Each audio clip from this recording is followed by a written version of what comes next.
Olá, amigos e amigas do canal Motivação Rema, sejam bem-vindos. Hoje vamos dar continuidade aqui ao nosso devocional e vamos falar sobre o capítulo 21. Eu gostaria de continuar falando sobre aquele tema que começamos a falar no capítulo passado, relacionamento vertical e horizontal. Deixa eu te falar aqui algo antes da gente começar a ler, até mesmo para você compreender de uma maneira maior aquilo que nós vamos ler aqui. O povo de Israel ficou no Egito durante 430 anos e agora o povo sai do Egito e precisava de leis para guiar as atitudes daquele povo, porque senão as pessoas fariam coisas desordenadas. Você sabe que onde não há lei, as pessoas fazem aquilo que querem. É verdade ou não é? Então, aqui nesse capítulo 21, a gente vai perceber que Deus ele coloca alguns limites exatamente para quê? Para que as pessoas elas não fossem, exemplo, vingativas além da conta. É lógico que quando as pessoas erram, de acordo com a lei, com a lei humana e também a lei de Deus, ela mostra que existem consequências para pessoas que erram, que vivem de maneira contrária à vontade de Deus. Mas quando existe lei e a pessoa infringe a lei, quando ela comete um erro, quando ela faz coisas contrárias àquilo que a lei ela manda, as pessoas elas estão sujeitas a consequências, né? Porém, Deus aqui, quando ele vai falar algumas leis, era justamente para que essas consequências não fossem além da conta. Era justamente para que o homem, numa linguagem popular, não pesasse a mão demais. Então, nós vamos ler aqui. Eu quero deixar bem claro uma divisão que eu fiz aqui. Se você quiser anotar essa divisão, pode anotar aí na sua Bíblia, no seu caderno. Na primeira parte aqui, você vai ver o seguinte, pessoal. Na primeira parte, que vai do versículo 1 até o versículo 11, você vai ver algumas leis acerca de servos, né? De escravos. Estamos falando de um contexto em que existia ainda a escravidão, existia ainda a servidão. Não que hoje não exista, por mais que isso tenha sido abolido, né?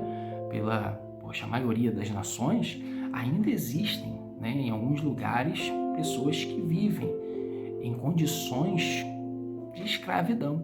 Então, essa primeira parte aqui do capítulo 21 é com relação à lei acerca de servos ou de escravos, se você quiser anotar. Estou dividindo aqui para você compreender de uma maneira mais completa. Na segunda parte, que vai do versículo 12 até o 27, você vai ver o seguinte: as consequências para pessoas que cometiam ou que viessem a cometer crimes graves. Isso do versículo 12 até o 27, tudo no capítulo 21, tá, pessoal? E na terceira parte do capítulo, né, nós dividimos aqui em 3 partes, você vai ver a responsabilidade pelos danos causados por um animal. E aí você vai ver isso do versículo 28 até o versículo 36, porque são 36 versículos. Anotou aí? Vamos ler juntos então? Está escrito assim no versículo 1. Estes são os estatutos que lhes proporás. Se comprares um servo hebreu, 6 anos servirá, mas ao 7º ano sairá forro, de graça, será livre, né? Ao 7º ano. Se entrar sozinho, sozinho sairá. Se tiver mulher, então com ele sairá sua mulher. Se seu senhor lhe houver dado uma mulher e ela lhe houver dado filhos ou filhas, a mulher e os filhos dela serão de seu senhor, e ele sairá sozinho. Mas se esse servo expressamente disser: eu amo a meu senhor, a minha mulher e a meus filhos, não quero ser livre, não quero sair forro, então seu senhor o levará perante os juízes e o fará chegar à porta ou ao umbral da porta, e o seu senhor lhe furará a orelha com uma sovela e ele o servirá para sempre. Que coisa interessante, né? Isso aqui é o famoso escravo da orelha furada. Isto é, quando chegava o tempo dele ser livre, né, ele não ia ser escravo para sempre. Então chegava um período em que ele seria livre, né? No caso, ao 7º ano ele seria livre. E aí, pessoal, ele poderia escolher ou ir embora ou continuar servindo ao seu senhor. E por amor, por respeito, ele servia a seu senhor, ele optava por servir a seu senhor. E é interessante isso também: se ele tivesse recebido do seu senhor uma mulher ou filhos, eles ficariam para o senhor. E o rapaz, né, o escravo, ia embora sozinho. Está entendendo? E se ele escolhesse ficar também por causa da mulher, dos filhos e também por respeito ao seu senhor, existia uma burocracia aqui que deveria ser feita, né? Ele era levado aos juízes e aí praticava aqui algumas coisas a fim de que tivesse pelo seu senhor a orelha furada e fosse o escravo da orelha furada. Quem via aquele escravo da orelha furada via que por livre e espontânea vontade, mesmo tendo atingido o tempo da liberdade, aquele homem decidiu servir a seu senhor para sempre. É lógico, muitas pessoas faziam isso porque gostavam mesmo do seu senhor, mas muitos também faziam por causa dos filhos, por causa das mulheres. Mas o escravo da orelha furada era aquele escravo que voluntariamente optou por servir ao seu senhor para sempre. Está entendendo? Vamos continuar lendo o versículo de número 7.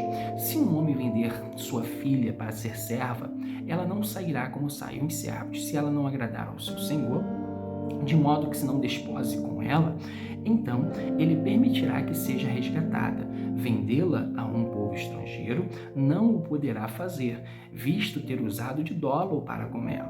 Mas se a desposar com seu filho, fará com ela conforme o direito de filhas. Se lhe tomar outra, não diminuirá o mantimento daquela, nem o seu vestido, nem o seu direito conjugal. E se não lhe cumprir estas 3 obrigações, ela sairá de graça sem lhe dar dinheiro, sem dar dinheiro. Quem ferir a um homem de modo que este morra, certamente será morto. Se, porém, lhe não armar ciladas, mas Deus do entregar nas mãos, então designarei um lugar para onde ele fugirá. No entanto, se alguém se levantar deliberadamente contra seu próximo para o matar à traição, tirá-lo-ás do meu altar para que morra. Quem ferir a seu pai ou a sua mãe, certamente será morto. Quem furtar algum homem e o vender, ou mesmo, se este for achado na sua mão, certamente será morto.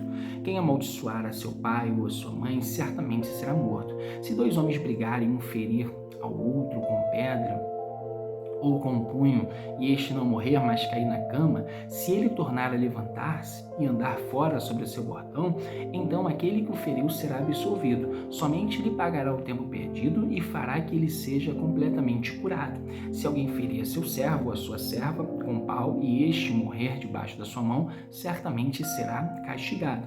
Mas se sobreviver 1 ou 2 dias, não será castigado, porque é dinheiro seu. Se alguns homens brigarem e um ferir uma mulher grávida e for causa de que aborte, não resultando, porém, outro dano, este certamente será multado, conforme o que lhe impuser o marido da mulher, e pagará segundo o arbítrio dos juízes. Mas, se resultar dano, então darás vida por vida, olho por olho, dente por dente, mão por mão, pé por pé. Isso, inclusive, Jesus ele falou lá em Mateus capítulo 5, né? E eu volto a dizer, existem algumas coisas que eram para esta época aqui, né? E, inclusive, esse versículo, né, olho por olho, dente por dente, ele era justamente para essa época aqui. Eu quero ler aqui o que está escrito em Mateus, rapidinho, a gente já vai voltar para cá. Mateus capítulo 5, Mateus fica lá no Novo Testamento, só para que isso não fique, né, só simplesmente nas minhas palavras, não é? Mateus capítulo 5, vamos ver aqui, pessoal, versículo 38. Mateus 5, versículo 38, diz assim: ouvistes que foi dito, olho por olho e dente por dente. Jesus vai continuar falando aqui, versículo 39. Eu, porém, vos digo que não resistais ao homem mau, mas a qualquer que te bater na face direita, oferece-lhe também a outra. E ao que quiser pleitear contigo e tirar-te a túnica, largar-lhe também a capa. E se qualquer te obrigar a caminhar 1000 passos, vai com ele 2000. E aí depois você pode continuar lendo aqui, mas Jesus ele se referiu a isso, né? A esse momento da história, aquilo que as pessoas estavam e deveriam praticar nessa época. Versículo 25 de Êxodo 21, está escrito assim: queimadura por queimadura, ferida por ferida, golpe por golpe. Isto é, pessoal, aquilo que o homem fizer, ele vai sofrer da mesma maneira. Aquilo que o homem praticar, ele vai também receber. Aquilo que o homem der, ele vai receber também como consequência, está entendendo? Isso era para quê, Diego? Era justamente para aquilo que eu falei, para que a vingança ela não fosse algo praticado além da conta, está compreendendo? Diferentemente de você querer justiça, é você querer vingança. Aqui Deus estava falando algumas coisas justamente para que o povo não fosse desordenado nas suas atitudes quando alguém viesse errar, quando alguém viesse a fazer uma coisa muito grave. Era para fazer conforme o que Deus estava falando. Estão entendendo isso? Para que as pessoas não pesassem a mão além da conta, fizessem coisas terríveis, como muitas vezes ao longo da história a gente viu e hoje em dia a gente vê também. Versículo de número 26. Se alguém ferir o olho do seu servo ou o olho da sua serva e o cegar, deixá-lo-á ir fogo por causa do olho. Você vai livrar ele por causa do olho. Da mesma sorte, se tirar o dente do seu servo ou o dente da sua serva, deixá-lo-á ir forro por causa do dente. Se um boi escornear um homem ou uma mulher e este morrer, aí é que entra naqueles danos, causados por animais.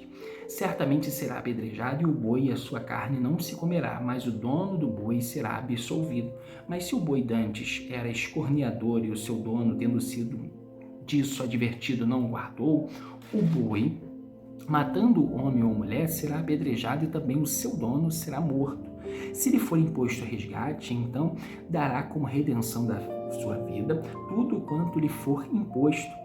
Quer tenha o boi escorneado um filho, quer uma filha, segundo este julgamento lhe será feito. Se o boi escornear um servo ou uma serva, dar-se-ão 30 ciclos de prata ao seu senhor, e o boi será apedrejado. Se alguém descobrir uma cova, ou se alguém cavar uma cova e não a cobrir, nela cair um boi ou um jumento, o dono da cova dará indenização, pagá-la-á em dinheiro ao dono do animal morto, mas este será seu. Se o boi de alguém ferir de morte o boi do seu próximo, então eles venderão o boi vivo e repartirão entre si o dinheiro da venda, e o morto também dividirão entre si. Ou se for notório que aquele boi dantes era escorneador e o seu dono não o guardou, certamente pagará boi por boi, porém o morto será seu. Aqui, pessoal, a palavra, ela mais uma vez, aqui no capítulo 21, fala sobre os relacionamentos com o próximo, porém isso implicaria no relacionamento para com Deus também, como temos aprendido, relacionamento vertical e horizontal. Implicaria no relacionamento com Deus, por quê, Diego?